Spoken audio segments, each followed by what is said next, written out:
सांगली येथे रामकथा वाचन व सहकीर्तन उत्सवाचे आयोजन करण्यात आले। या आयोजनाचा अध्यक्ष मनोहर काका सारडा यांच्या मार्गदर्शनाखाली होते। 17 तारखेला ध्वजारोहणाचा कार्यक्रम मोठ्या उत्साहात संपन्न झाला।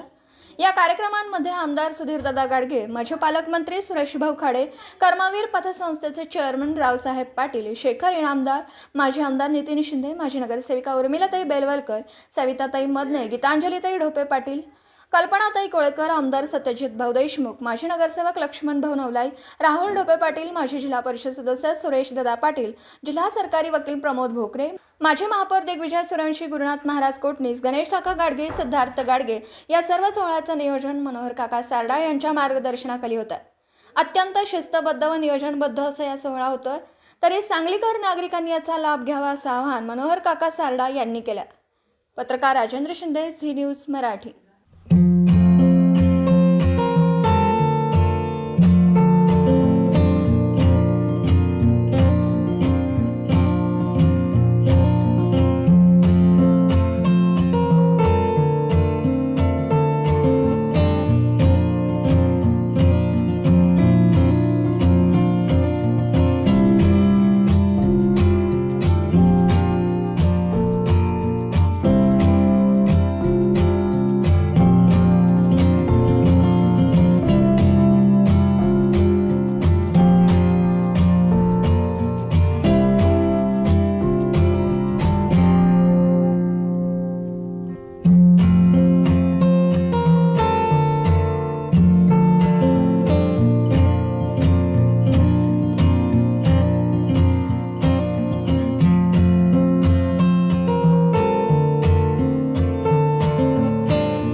सतरा जानेवारी 2025 आज पहिला दिवस या रामकथा व नामसंकीर्तन सोहळ्याच्या कार्यक्रमाला शुभारंभ झालेला आहे। या कार्यक्रमाकरता या सुधीरदादा गाडगे, खाडेसाहेब, संभाजीराव भिडे गुरुजी, समितदादा कदम, बरेच अशा अनेक मान्यवर, आजी माजी खासदार, आमदार, सर्व उद्योगपती, व्यापारी, जिवाळा ग्रुपचे सर्व मान्यवर आणि या पंचक्रोशीतले सगळे भक्त, महिला, पुरुष यांच्या सगळ्यांच्या उपस्थितीमध्ये, हजारोंच्या उपस्थितीमध्ये हा कार्यक्रम अत्यंत थाटामाटात सुसंपन्न झाला। एक मंगलमय वातावरणामध्ये या ध्वजेचं पूजन झालं।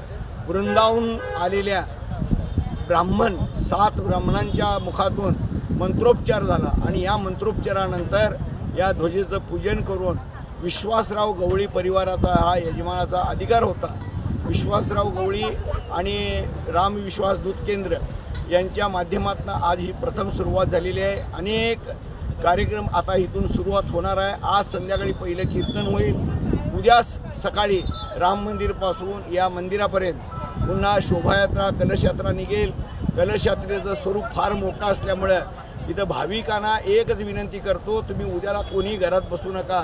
या कलशयात्रेमध्ये सगळेजण सामील व्हा। जय श्रीराम म्हणत या गोष्टीमध्ये या।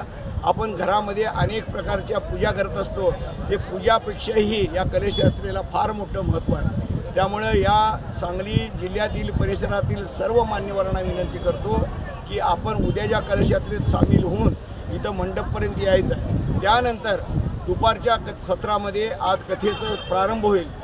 आदरणीय परमपूज्य संत श्री समाधानजी महाराज शर्मा यांच्या मुखातून आपल्याला रामकथेचं श्रवण ऐकायला मिळणार आहे। त्या दिवशी संध्याकाळी पुन्हा दुसरं कीर्तन होईल आणि मग रेग्युलर सगळे कार्यक्रम रोजच्या रोज दुपारी कथा, रात्री कीर्तन, दुपारी कथा, रात्री कीर्तन अशा पद्धतीनं 26 तारखेपर्यंत हे चालणार आहे। यामध्ये रामविवाह, राम जन्मोत्सव आणि रामराज्याभिषेक हे 3 कार्यक्रम होतील।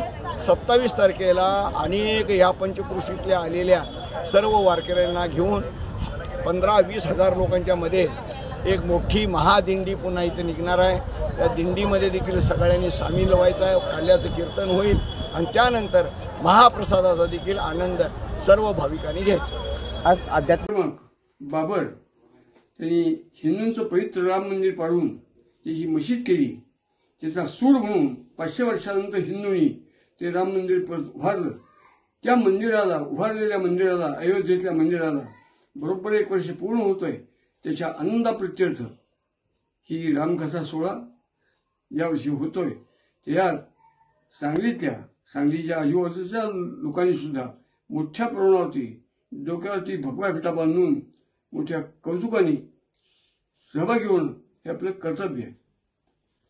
खरंच भाग्यवान आहे की दर 2 वर्षांनी रामकथेसारख्या एका पवित्र गोष्टीचं आयोजन या ठिकाणी होतं आणि आपण भाग्यवान आहोत की त्याच्यात सहभागी होण्याचा आपल्याला